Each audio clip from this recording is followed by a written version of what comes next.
Do you know how many women would beg for what I can give you? Clothes, money, even a car. Just one word. Yes. In the heart of Ikoyi, Lagos, stood a mansion that glittered with wealth on the outside. But inside, it was a house where pride, lust, and silence slowly ate away at its foundation. Chief Oladipo was the man of that house. At 45, he was a successful businessman, admired by his peers, feared by his rivals. His agbadas were stitched with gold thread, his cars gleamed in the sun, and his name commanded respect. Yet for all his riches, there was a hunger in him, a hunger that money could not satisfy. Beside him was Yetunde, his wife of 15 years. She had given him loyalty, children, and the quiet strength of a Yoruba woman who endured more than she ever confessed. But Oladipo's arrogance, his constant need for more, had long carved cracks into their marriage. And then came Amaka. At just 22, she had come from a small village in Enugu to serve as their maid. She was hardworking, innocent, and striking in her simplicity. She scrubbed floors, washed clothes, and cooked meals with quiet diligence. To her, this was not just work. It was survival. The wages she earned fed her mother and siblings back home. But Oladipo saw her differently. He saw the curve of her smile, the freshness of her youth, and with pride, blinding his sense of decency, he decided she could be his next conquest.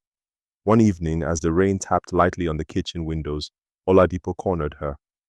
His deep voice carried both authority and temptation. Amaka, do you know who I am? Do you know how many women would beg for what I can give you? Clothes, money, even a car. Just one word. Yes, Amaka trembled, not from desire, but from fear. She lifted her chin, and with a voice as steady as her beating heart, she said, Sir, with respect, I am not that kind of woman. I came here to work, not to sell myself. Her words landed like a heavy stone.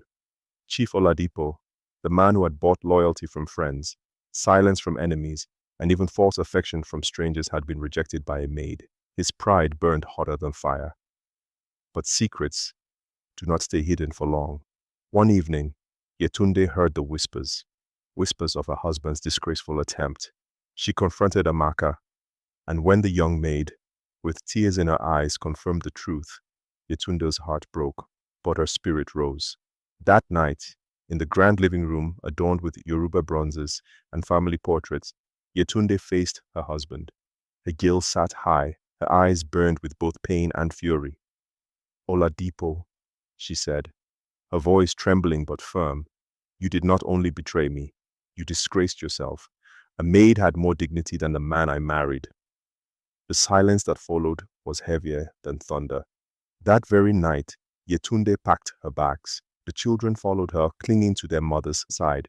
Divorce papers came swiftly, like a blade cutting through years of hollow vows. Oladipo's empire began to crumble. Partners withdrew, contracts dissolved, and friends who once praised him now crossed the street to avoid him. The mansion that once echoed with laughter grew silent. His agbadas became rags of shame, and soon, Chief Oladipo was no longer the master of Ikoyi, but a man without a home. Baba Rasak, the old gateman, watched as Oladipo sat on the curb one evening, barefoot, head in his hands, while Danfo buses roared past in the busy Lagos night.